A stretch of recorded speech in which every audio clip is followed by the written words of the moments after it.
Good evening, welcome to national debate. मेरे मुल्क के कारज़ारे सियासत के हालात मत पूछिए। अवाम अपनी जगह पर उसी तरह से बदहाल है जिस तरह आज से 75 साल पहले थे। हर दौर में उन्हें किसी ना किसी नारे के पीछे, किसी ट्रक की बत्ती के पीछे लगाया जाता रहा। कभी उन्हें रोटी कपड़ा मकान की बात करके बहलाया फुसलाया जाता रहा, कभी उन्हें यह कहा जाता रहा कि आने वाला वक्त बहुत अच्छा वक्त है, अभी हम बहुत मुश्किल दौर से गुजर रहे हैं।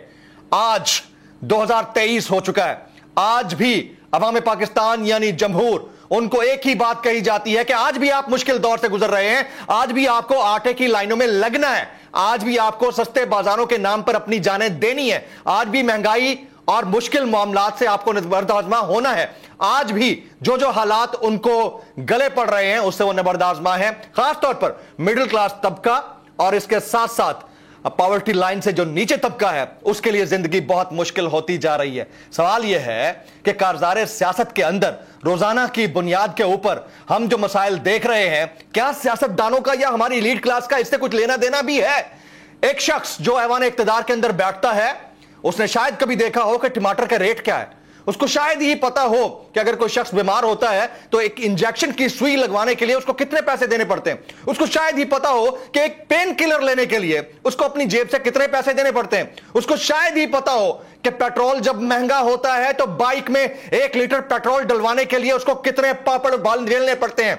उसको शायद ही यह पता हो कि महंगी सब्जी से घर में पकाया जाने वाला खाना कितना कीमती होता है।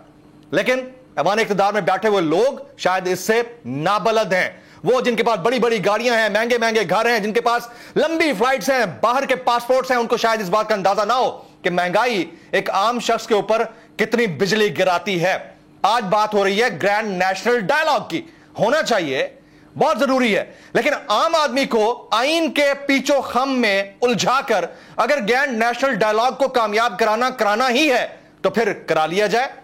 आम आदमी को इससे गर्ज नहीं है कि आदादो शुमार का गोरख धंधा उसको किस तरफ लेके जाएगा। उसको 3 वक्त की रोटी चाहिए, उसको सेहत के मामलात बेहतर चाहिए, राशन चाहिए, अपने बच्चों की तालीम चाहिए, अपने मां बाप और घर वालों का इलाज चाहिए। इसके अलावा उसको कुछ नहीं चाहिए। लेकिन उलझाया कहां जा रहा है? ग्रैंड नेशनल डायलॉग में। बात अगर कॉन्स्टिट्यूशन की है और मनाया यौम दस्तूर जाता है तो फिर कॉन्स्टिट्यूशन को आप सुप्रीम रखिए। जो कॉन्स्टिट्यूशन कहता है कि 90 दिन के अंदर आप इंतखाबात कराएं, करा दीजिए। लेकिन फिर हम नजरिया जरूरत के तहत मामलात को मसलहत की तरफ ले जाते हैं और मसलहत की तरफ जाते जाते आप हकायक को नजरअंदाज कर जाते हैं। आइन के कवर के अंदर गैर आईनी कामों को तरवीज देते हैं और फिर इसका मलबा किसके ऊपर गिरता है? एलीट के ऊपर नहीं गिरता है, उस शख्स के ऊपर नहीं गिरता जो 8 करोड़ की गाड़ी 16 करोड़ रुपए में लेकर 500 रुपए लीटर पेट्रोल डलवाकर गाड़ी चलाता है। उसको कोई फर्क नहीं पड़ता। फर्क उसको पड़ता है जिसके महीने के 25-30 हजार रुपए हैं और उसको अपने खानवादे को चलाना है। यह बहुत अफसोस की बात है। अब सिराजुल हक साहब ने एक इनिशिएटिव ले लिया है। उनके इस इनिशिएटिव को हमें अप्रिशिएट करना चाहिए कि आप grand national dialogue all parties conference के फोरम पर कराना चाहते हैं। लेकिन असल में मिसट्रस्ट कहां पर है? मिसट्रस्ट स्टेक होल्डर के ऊपर है। ना तो इमरान खान साहब को मिसट्रस्ट सिराजुल हक साहब के ऊपर होगा और ना ही हुकूमत वक्त को मिसट्रस्ट सिराजुल हक साहब के ऊपर होगा। लेकिन मामला सिर्फ यह है कि जब आप एक टेबल के ऊपर बैठेंगे तो यकीन कोई किसके ऊपर करेगा? क्योंकि कारज़ारे सियासत के अंदर फैसला यहां पर नहीं होता जहां ये टेबल के ऊपर बैठकर डायलॉग करने जा रहे होंगे। जब नजरिया जरूरत के तहत मामलात मसलहत की नजर कर दिए जाते हैं तो फिर ग्रैंड नेशनल डायलॉग बादियों नजर में सिर्फ आमदन नशिस्तन गुफ्तन बर्खास्तन की हद तक रह जाते हैं और अल्लाह करे कि ऐसा ना हो। Agenda on the national debate पर बात करने से पहले हम बात करेंगे ट्रेंडिंग टुनाइट की। ट्रेंडिंग टुनाइट आज का हमारा हैशटैग है #कॉन्स्टिट्यूशनल क्राइसिस।